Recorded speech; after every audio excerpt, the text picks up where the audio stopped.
Robert Beno Cialdini adalah seorang profesor psikologi di Arizona State University, Amerika Serikat. Sebagai seorang psikolog sosial, Prof. Cialdini selalu penasaran sama satu pertanyaan. Kenapa kita gampang kena manipulasi? Kenapa sih kita seringkali bilang iya, padahal nggak mau? Kebingungan ini berasal dari pengalaman pribadi. Ia mengaku sering membeli barang kurang penting yang kemudian ia sesali. Berawal dari rasa penasaran itu, Cialdini kemudian melakukan sebuah eksperimen. Ia terjun langsung ke lapangan, menyamar jadi sales selama 3 tahun di beberapa perusahaan. Selama itu, ia berhasil menemukan lebih dari 2.000 teknik penjualan. Menariknya, banyak kemiripan di antara ribuan teknik ini. Dari 2.000 teknik lebih, Prof. Cialdini kemudian berhasil merumuskan 6 prinsip utama persuasi, alias manipulasi halus. Mulai dari dealer mobil bekas hingga sales asuransi, semua menggunakan setidaknya salah satu dari 6 prinsip utama. Ini karena manipulasi bukan soal skill teknis atau industri, tapi tentang psikologi. Beruntung bagi kita, Prof. Cialdini kemudian menuangkan semua temuannya dalam bukunya yang berjudul Influence: The Psychology of Persuasion. Harapannya adalah memberikan wawasan bagi masyarakat awam supaya lebih sadar dan punya alat untuk melawan dunia yang kejam. Mulai dari sampel gratis, hipnotis, sampai ilusi otoritas. Setelah menonton video ini, caramu melihat dunia gak akan sama lagi. Selamat datang di layar kertas, dan video ini akan membahas 6 prinsip manipulasi dari buku Influence karya Robert Cialdini serta cara melawannya.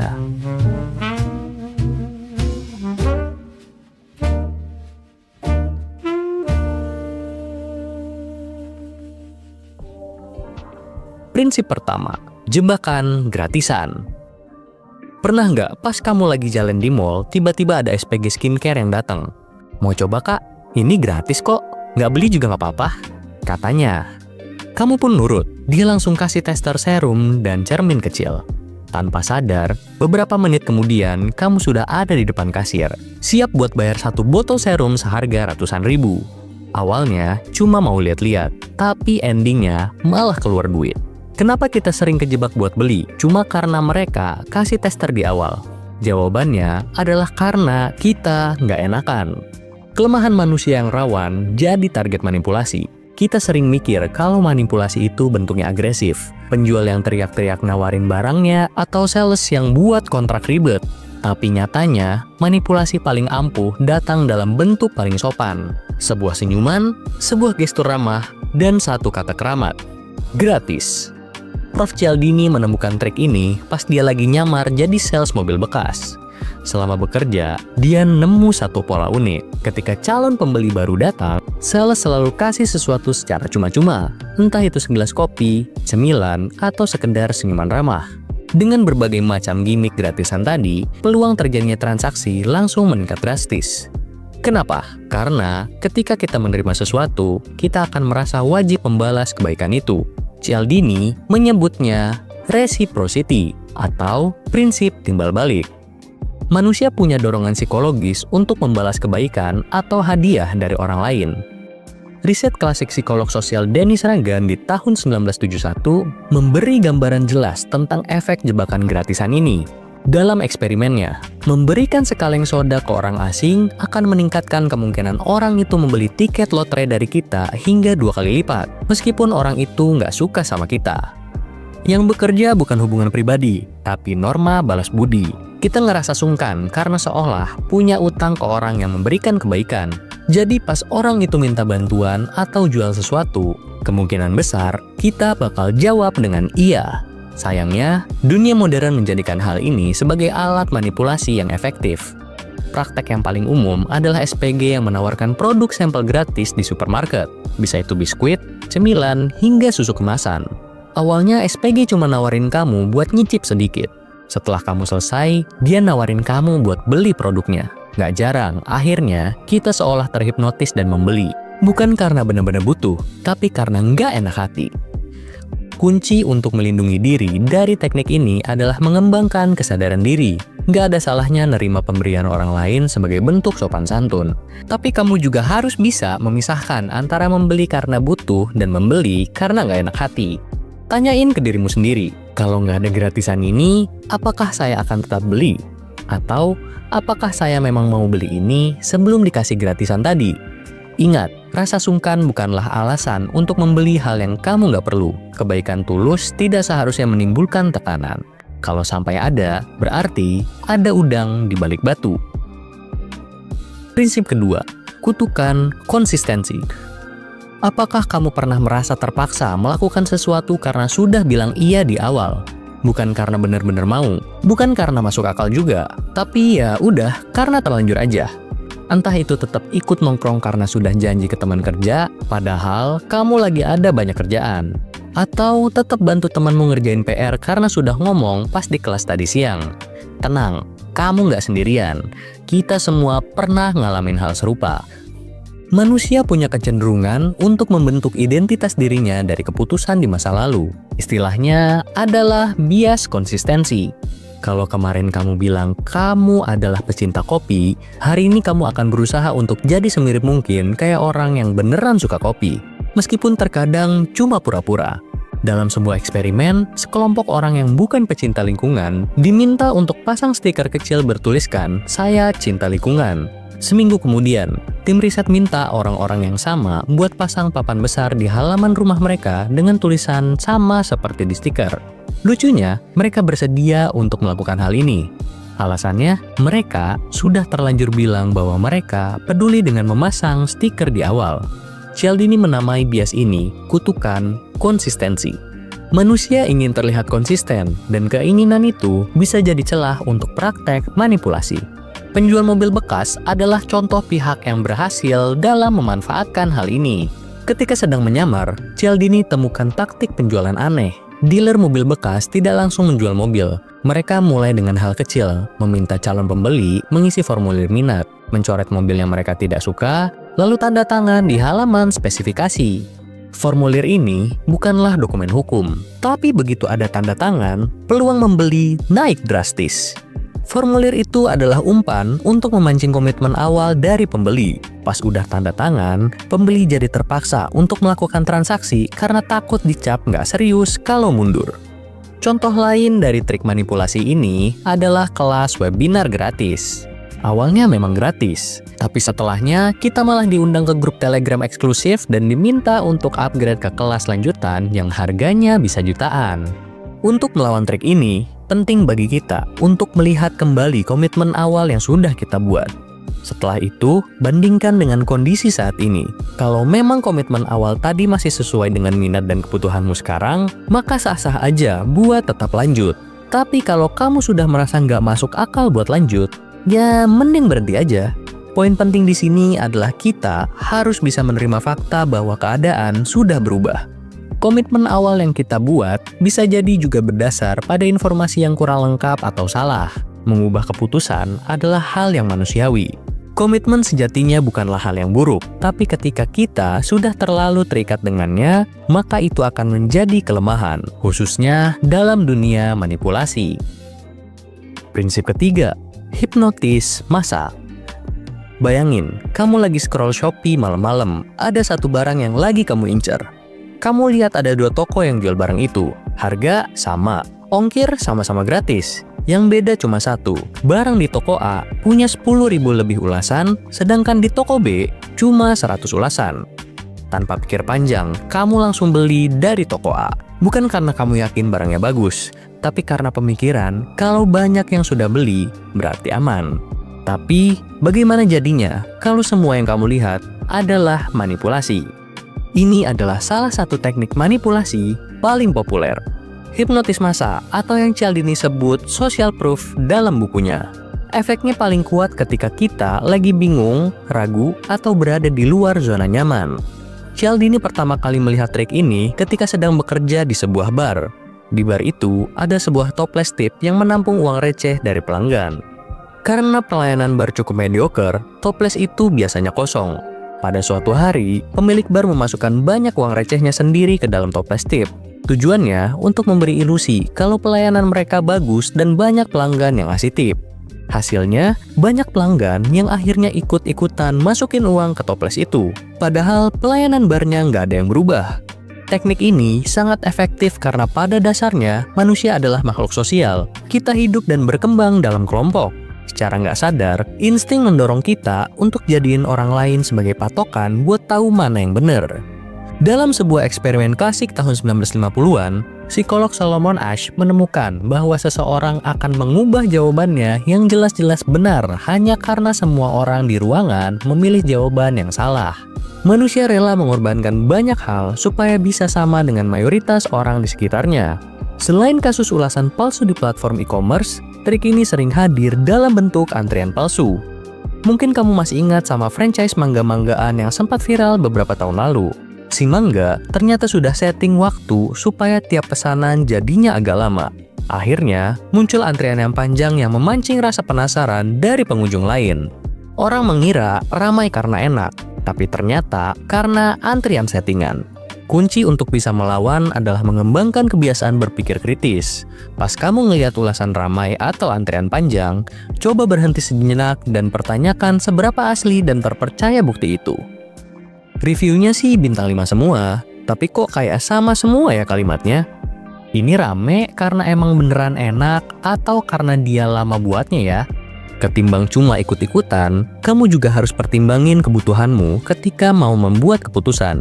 Jangan langsung beli cuma karena ramai seperti kasus tadi.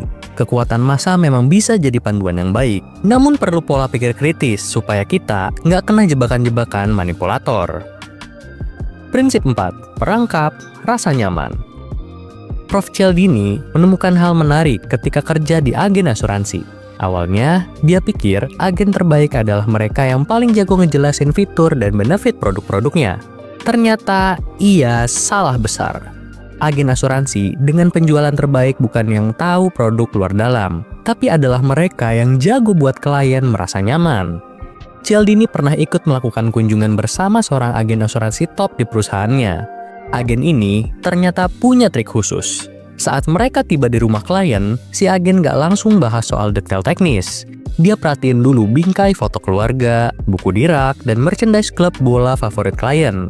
Setelah dapat informasi yang cukup, ia mulai dengan percakapan sederhana. "Wah, anak bapak suka main bola ya? Sudah dari umur berapa masuk klub bola, Pak?" "Kebetulan, anak saya juga suka main bola, tapi saya bingung mau daftarin dia ke klub mana. Mungkin Bapak ada rekomendasi?" Nggak kerasa, obrolannya malah jadi personal. Bukannya kesal, klien malah jadi lebih nyaman dan terbuka karena si agen cermat memilih topik. Dan dari situ, jualan polis asuransi pun jadi jauh lebih mudah. Pelajarannya, ketika kita suka sama seseorang, kita jadi mudah percaya. Kalau sudah percaya, kita malah jadi gampang kena manipulasi. Menurut ilmu psikologi sosial, faktor penyebabnya adalah efek liking bias atau bias rasa suka. Kita cenderung mudah suka sama orang yang kita rasa berpenampilan menarik, punya hobi atau makanan favorit yang sama, atau yang memberi pujian.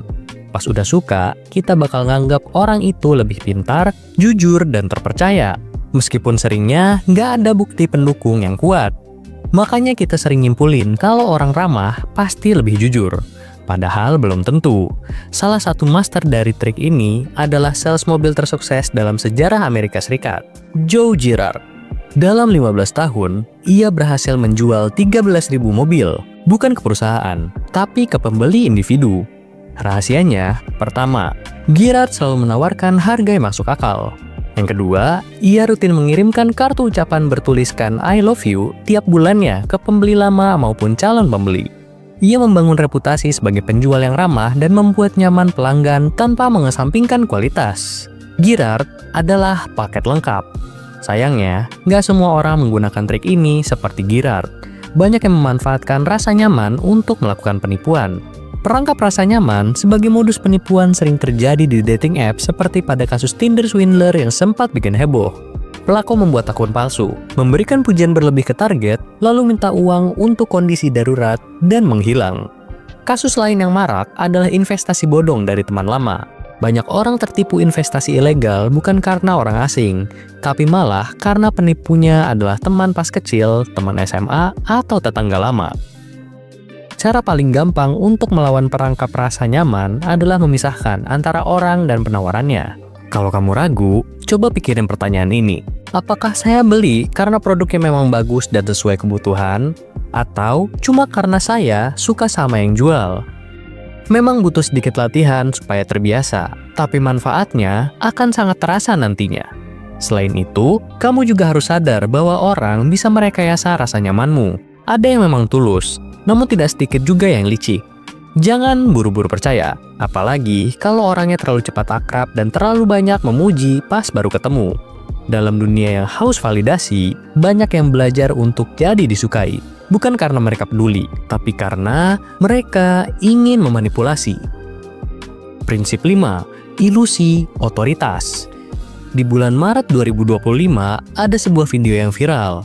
Seorang pria terekam sedang memakai seragam ASN dan menghampiri para pedagang di Pasar Induk Cibitung, Bekasi untuk meminta THR. Banyak pedagang yang menuruti, bahkan ada yang sambil tertawa ketika memberikan uangnya. Setelah dikecam netizen, ia pun muncul dan minta maaf, tapi kasusnya nggak berhenti sampai situ. Ternyata, dia bukan ASN sungguhan. Si bapak ini cuma pakai seragam.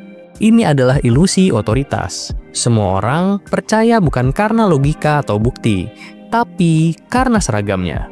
Psikolog menyebutnya sebagai authority bias atau bias otoritas. Otak manusia merasa bahwa otoritas adalah sesuatu yang aman dan legal.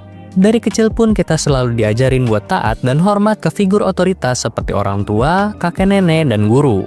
Akibatnya, kita cenderung mudah percaya pada orang yang terlihat punya kekuasaan dan keahlian. Hal ini terdokumentasikan dengan jelas dalam salah satu penelitian paling populer sekaligus mengerikan dalam psikologi. Eksperimen klasik Stanley Milgram di tahun 1961. Dalam eksperimen tersebut, seorang pria dengan jas putih ala ilmuwan menyuruh partisipan untuk menyetrum orang lain yang salah menjawab soal. Meskipun korban sudah berteriak kesakitan, lebih dari 60% partisipan tetap lanjut menyetrum sesuai perintah pria jas putih. Ketika ditanya kenapa mereka tetap lanjut menyetrum, partisipan berkata, "Orang ini ilmuwan, ia tahu apa yang ia lakukan." Dari eksperimen ini, kita jadi tahu satu hal. Bukan isi perintah yang membuat orang patuh, tapi identitas pemberi perintah. Pengalaman pribadi Prof. Cialdini pun nggak jauh berbeda. Ada pola mencolok saat dia bekerja di perusahaan alat pemanas air di Arizona. Teknisi senior yang melakukan kunjungan keliling dengan pakaian biasa dan gaya bicara datar seringkali gagal meyakinkan pelanggan buat beli layanan tambahan. Tapi, pas yang kunjungan adalah teknisi baru dengan pakaian profesional, clipboard, dan logo perusahaan di dada, hampir semua pelanggan setuju untuk bayar layanan ekstra. Dari laboratorium hingga lapangan, ada benang merah yang sama. Manusia terlalu mudah untuk tunduk pada simbol otoritas, mulai dari gelar, jabatan, hingga seragam. Di Indonesia, kasus penipuan dengan modus ilusi otoritas sudah sangat menjamur. Selain karena orang mudah percaya, cara untuk pura-pura jadi orang hebat juga nggak sulit. Maka nggak heran kalau belakangan banyak dokter palsu yang bertebaran di medsos dan jualan produk kecantikan atau obat ilegal. Karena cara buat orang percaya bukan punya ilmu, tapi cukup punya tampilan medis. Untuk melindungi diri dari ilusi otoritas, ingatlah pepatah lama, jangan nilai buku dari sampulnya. Jangan mudah percaya sama orang cuma karena tampilannya yang meyakinkan. Sebisa mungkin cari tahu latar belakang, reputasi, ataupun sertifikasi bila ada. Lalu, sama seperti perangkap rasa nyaman, kamu harus bisa membedakan antara gaya dan isi. Ketika ada orang datang menjual produk, coba pikirin, apakah saya tertarik membeli karena penjelasan dan produknya bagus, atau karena dia pakai jas dan terlihat berpengalaman? Kalau kedua cara tadi masih belum efektif, kamu bisa coba satu trik ampuh ini. Coba kasih orang itu pertanyaan sulit. Kalau dia malah marah dan bukannya jawab, itu adalah pertanda. Orang yang pura-pura bakal marah karena was-was kebohongannya akan terbongkar. Tapi orang yang beneran ahli nggak akan pernah takut dipertanyakan. Prinsip 6. Kelangkaan palsu. Sudah jadi rahasia umum kalau menjual eksklusivitas adalah senjata utama luxury brand. LV, Saint Laurent, Gucci, Dior, Hermes. Sebutin apapun brand yang kamu mau dan semuanya pasti pakai trik yang sama. Kelangkaan palsu. Ketika kamu masuk ke butik brand-brand mewah ini, kalimat seperti ini stok terakhir di seluruh Indonesia.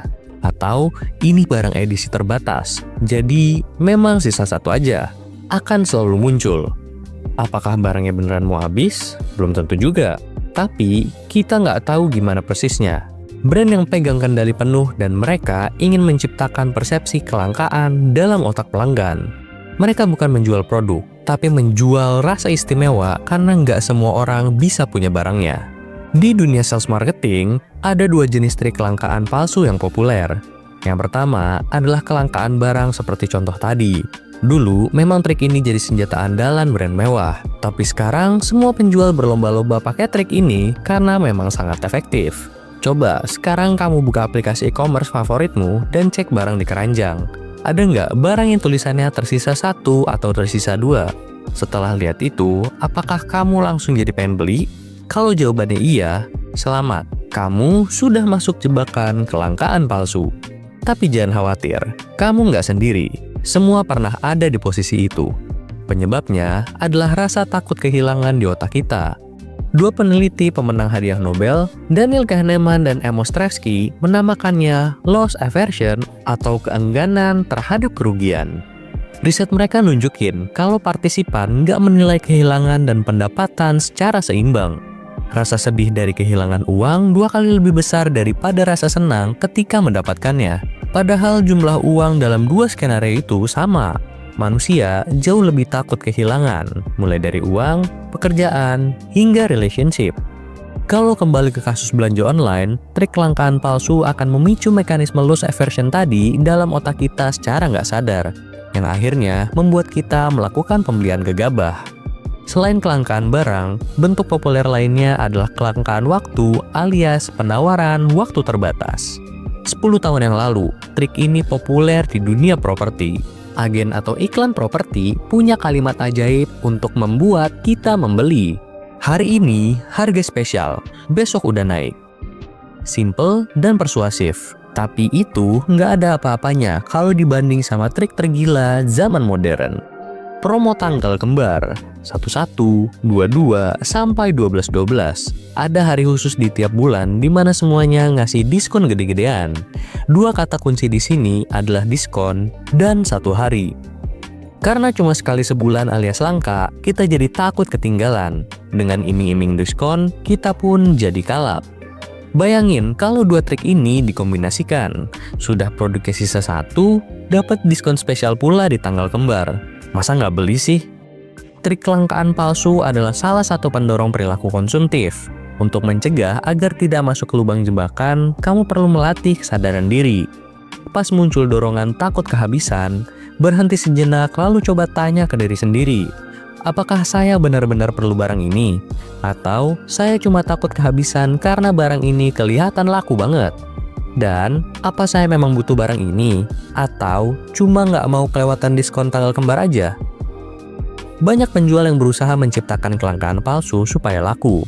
Coba cek toko, aplikasi, atau website lain untuk cari tahu apakah benar barang itu langka. Dan terakhir, kamu harus tahu kalau barang serupa atau malah lebih bagus pasti bakal muncul lagi di masa yang akan datang. Diskon tanggal kembar juga bakal ada di bulan depan. Jadi jangan buru-buru kalau memang belum perlu. Kelangkaan memang senjata persuasi ampuh. Namun, dengan kesadaran dan kehati-hatian, kita pasti bisa menghindar. Dalam buku Influence, awalnya cuma ada 6 prinsip persuasi. Namun, dunia kita selalu berkembang dan Prof. Cialdini kemudian menemukan ada prinsip persuasi ke-7. Trik ini bernama Unity atau persatuan. Konsepnya cukup sederhana. Manusia akan lebih mudah percaya pada orang yang mereka anggap masuk kelompok yang sama. Bentuk dari kelompok ini bisa bermacam-macam, mulai dari keluarga, alma mater, daerah asal, negara, perkumpulan fans tim bola, sampai grup penggemar boyband Korea. Intinya, sebuah komunitas di mana kita punya ikatan dengan anggota lainnya. Prof. Cialdini lihat langsung betapa hebatnya kekuatan persatuan ini. Waktu itu, ia lagi di sebuah kampus di Amerika Serikat, dan kebetulan sedang ada penggalangan dana. Awalnya, ada seorang mahasiswi yang meminta sumbangan untuk organisasi non-profit United Way. Ia memulai dengan kalimat standar, "Mohon bantuannya, donasikan semampumu." Meski berdiri di tempat ramai, jumlah orang yang memberikan uang sangatlah sedikit. Kemudian si mahasiswi mengubah pendekatannya. Ia menambahkan 1 kalimat ajaib, "Mohon bantuannya, donasikan semampumu. Saya juga kuliah di sini." Satu kalimat yang secara instan membentuk sebuah ikatan antara si mahasiswi dan calon penyumbang. Membentuk sebuah rasa persatuan yang mendorong orang-orang di kampus itu untuk berdonasi. Maka nggak heran kalau setelah si mahasiswi pakai kalimat itu, jumlah orang yang ngasih sumbangan langsung melonjak drastis. Dalam dunia psikologi, ada sebuah teori terkenal bernama teori identitas sosial. Manusia nggak cuma punya identitas pribadi, tapi juga identitas sosial yang patokannya adalah keanggotaan mereka dalam kelompok tertentu. Pencetus teori ini, dua psikolog sosial Henry Teichfeld dan John Turner melakukan riset di tahun 1979. Mereka membagi orang ke dalam dua kelompok, A dan B. Hanya dengan memberi label, orang-orang di grup A langsung lebih suka dengan orang yang ada di grup itu dan menunjukkan reaksi negatif ke orang-orang di grup B. Begitu pula sebaliknya. Identitas kelompok dapat diciptakan dengan simbol sederhana. Kemudian, loyalitas akan mengikuti. Inilah kunci dari trik persatuan semu. Banyak yang sengaja membuat rasa kebersamaan palsu untuk mempermudah proses manipulasi. Pemimpin politik dan pemimpin agama adalah orang-orang yang paling suka dengan trik ini. Ada Hitler yang berhasil meyakinkan warga Jerman kala itu dengan propaganda Nazinya. Ada juga biksu Thailand, Luangpor Dhammajayo yang mengembangkan sistem donasi manipulatif dengan doktrin semakin banyak kamu berdonasi, semakin besar karma baik dan semakin cepat kamu mencapai pencerahan. Yang satu manfaatin rasa nasionalisme, yang satunya manfaatin ikatan spiritual. Ujung-ujungnya sama-sama memanipulasi demi agenda pribadi. Sama seperti dua trik sebelumnya, cara terbaik untuk melindungi diri adalah latihan berpikir kritis. Bedakan antara dekat dan dapat dipercaya. Cuma karena kamu akrab dengan seseorang atau berada dalam komunitas yang sama, bukan berarti bisa langsung percaya pada omongannya. Waspadai juga orang-orang yang terlalu sering pakai kata-kata kita, untuk kita, saling bantu, milik bersama, atau kita di sini keluarga. Ini adalah bentuk pemaksaan diam-diam, cara halus supaya kamu merasa jadi bagian kelompok yang sama dengan dia. Seringkali kita mikirnya kita itu rasional. Semua keputusan adalah hasil keputusan diri sendiri. Kata manipulasi dan setiap hari nggak mungkin ada dalam kalimat yang sama. Masa sih ada manipulasi di mana-mana? Manipulasi harusnya cuma ada di ruang rapat, negosiasi teroris, atau debat politik. Bukan pas kita mau beli skincare atau ngasih sumbangan. Sayangnya, seperti yang Prof. Cialdini temukan, trik persuasi paling kuat justru datang dalam bentuk paling sederhana. Mulai dari hutang budi, tekanan sosial, hingga pesona good looking. Dunia selalu punya cara untuk memanipulasi kita. Mereka nggak mencuri dengan paksa.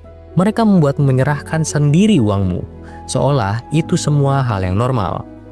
Semoga video ini bisa menjadi bekal awal supaya kamu nggak kena jebakan-jebakan di luar sana. Khususnya yang bisa menyebabkan kerugian finansial dan emosional. Kalau kamu tertarik untuk belajar lebih dalam tentang trik-trik persuasi tadi, tentu kamu bisa langsung baca buku Influence The Psychology of Persuasion karya Robert Cialdini. Buku yang bukan cuma soal teori, tapi kombinasi hasil penelitian puluhan tahun dan pengalaman lapangan Cialdini. Oh iya, sebelum kamu lanjut nonton video lain, coba jawab pertanyaan ini. Kapan terakhir kali kamu bilang iya, padahal aslinya mau bilang enggak? Ayo, kita bahas di kolom komentar. Kalau kamu rasa video ini bermanfaat, bantu like dan share ke teman-temanmu yang mungkin perlu ilmunya. Terima kasih sudah menonton dan sampai bertemu lagi di episode selanjutnya.